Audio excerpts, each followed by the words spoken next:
When you get word problems, make sure you read through them at least once so you know what X's are, what Y's are, especially so that you know your labels.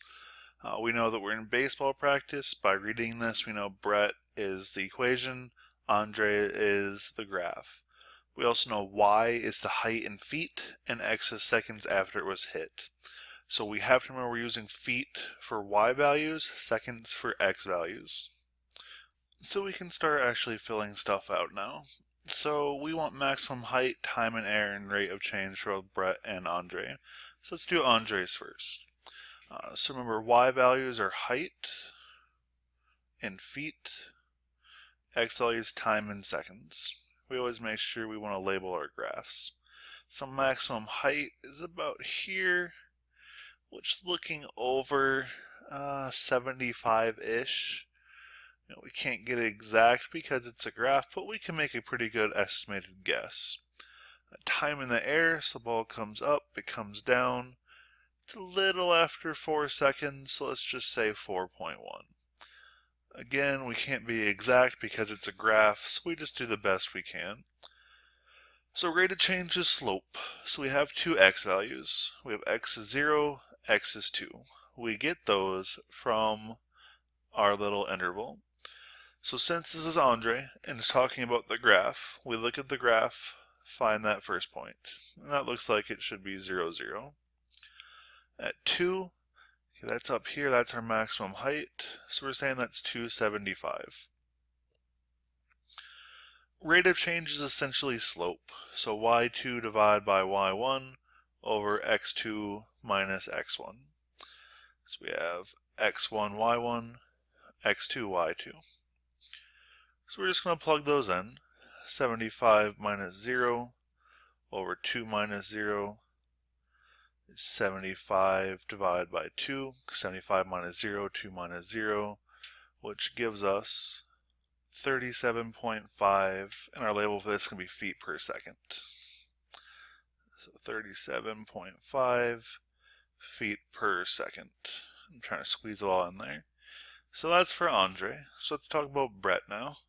For Brett, we can be a bit more specific because we have the actual equations. We don't really need to guess so much. So maximum height is the y value of the vertex. We know that because height is a y value, and maximum and minimums only occur at the vertex.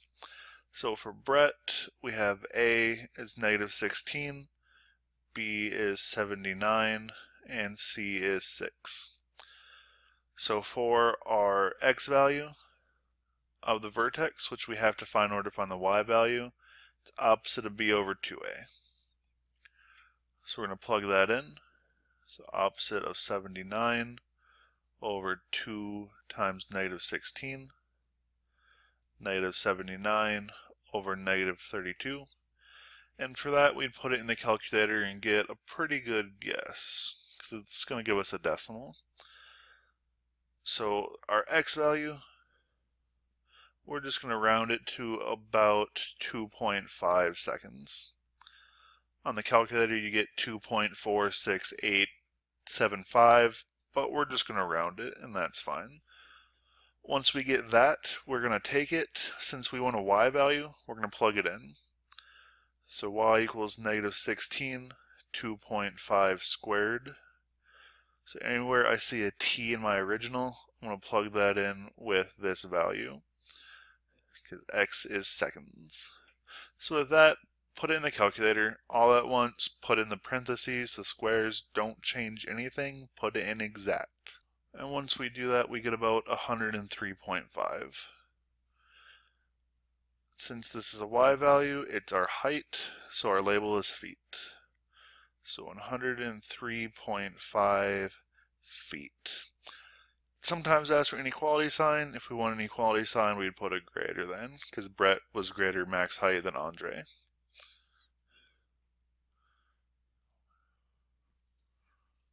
Time in air happens when the height is 0, because that's when it hits the ground again. So what we would do for Brett, Andre, we just look at the graph. Brett, we plug in 0 for our height, and then we would solve it. So we already have our A, B, and C labeled, so we can go ahead and use the quadratic formula. So opposite of B plus or minus square root of b squared minus 4ac, 16, all over 2a. Ooh, that's a really bad divide line. So we're going to simplify this. So what's inside the square root gets put in the calculator, reduce everything else. So opposite of 79 gives us negative 79. When we put just the inside into the calculator, we get 6,625 over negative 32. So I don't know if that's a perfect square right away, so I would put it in the calculator. If it gives you a decimal, it's not a perfect square. And when we do, we get 81.39 yada yada. So since it's real world, we're not going to make a factor tree to reduce this. Okay, we don't need to do that because we want a decimal in the end anyways. So we're going to take this, split it up. So once addition, 6625 over negative 32. And we're going to split it up once with addition. So negative 79 or minus, we already did plus, minus. Had to change colors. So minus 6625 over negative 32. We'd put this in the calculator. We do the numerator first, figure what that is, then divide it by the denominator. Don't try to put it all in at once because calculator won't follow the order of operations correctly. So numerator first, enter, and then just divide by the denominator. When we do that, we get negative 0.07 seconds and 5.01 seconds. Since it's time, we ignore negative time because that doesn't make sense. So Brett's ball is in the air for about 5 seconds. We can put 0.01's not going to make a difference. So again, Brett has a greater time than Andre does. And finally, we have rate of change. So again, rate of change gives us our x values. So we want to find the rate of change between when x is 0 and when x is 2. With Brett, we can plug in these x values in order to get our y values. So plug in the 0, and then we would plug in the 2. So we would figure out what both these are. So again, we can just use the calculator to help us out. We'd put this in exactly like we write it, which is why we put all these parentheses in the first time. Okay, so I went ahead and did that. We got 0, which gives the point 0, 0, so x1, y1. And we put in the 2, we got 100, so 0.2, 100, so x2, y2. So again, we plug it in, y2 minus y1 over x2 minus x1, simplify it, and we get 50, and our label again is feet per second. So we're here in our table, 50 feet per second. And it looks like overall Brett did better than Andre. Interpreting the rate of change over 0, 2, what that wants you to say is that this is the speed the ball traveled within the first 2 seconds. So I'm not going to write that down, so to say it again, the rate of change is how fast the ball traveled over the first 2 seconds. Okay, for 17, we have a boy who has a toy rocket. He throws it. We have an equation. Part A, we want to graph, label the vertex. So the first thing we want to do is find the vertex so we can label it. So we label A, B, C. X value is the opposite of B over 2A. Formula we've been using a lot lately. So opposite of 16 over 2 times negative 16. Negative 16, that should be an x, over negative 32, which gives us either 1/2 or 0.5. Doesn't really matter, use whatever one you want. To get the y value, we take that and we plug it in. So 0.5 squared plus 16 times 0.5 plus 4. And you can use the calculator to go ahead and reduce that for us. And for this, we'll get 8. So our vertex is the point 0.58. So over here in our graph, we go to about 0.5, go up to about 8, and we label as the vertex. So in order to get the rest of the graph, we're going to make an XY table.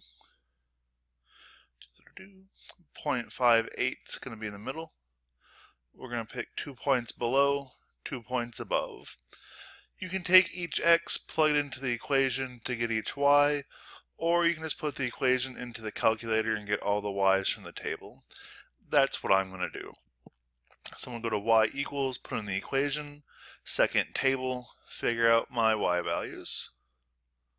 So I plugged it in, I got my new points. Notice stuff like -1, -28, and -28 we can't actually graph. So we're just going to go ahead and graph the 2 new points we can. So 0, 4, 1, 4. And then we're going to make the best U-shaped parabola we can.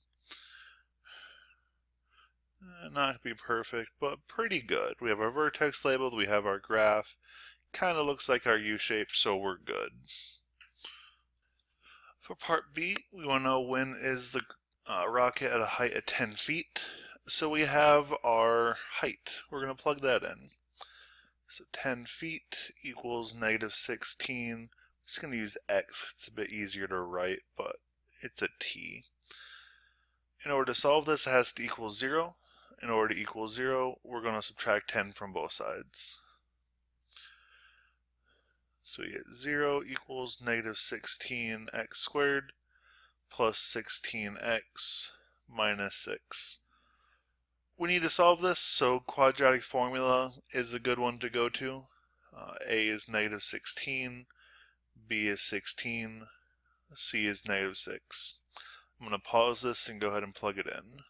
So I plugged in the quadratic formula. Once it's there, we're going to start simplifying. So we get -16 plus or minus square root. When we do the square root, we're going to put that inside the calculator.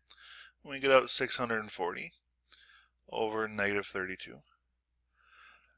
If you don't know if 640 is a perfect square, plug it in the calculator. If it gives you a decimal, it's not, and unfortunately this gives us a decimal. But what's nice is since it's a real world question, what we're going to do is going to split this up in two. So once as a plus, so -16 plus square root of 640 over -32. Once as a minus. So just like before, when we wanted to simplify this, we're going to use the calculator, but we're just going to do it in 2 steps. So we're going to put the numerator in first, then divide it by the denominator.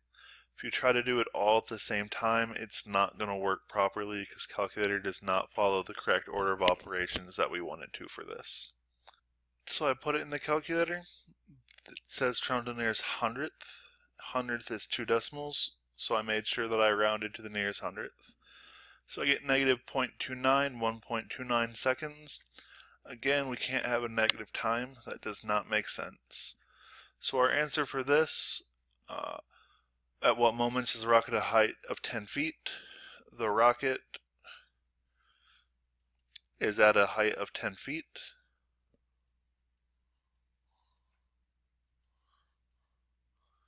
After 1.29 seconds. Remember, we want complete sentences. I'm fine if you use shortcuts for feet, seconds, things like that, but your answer should be a complete sentence.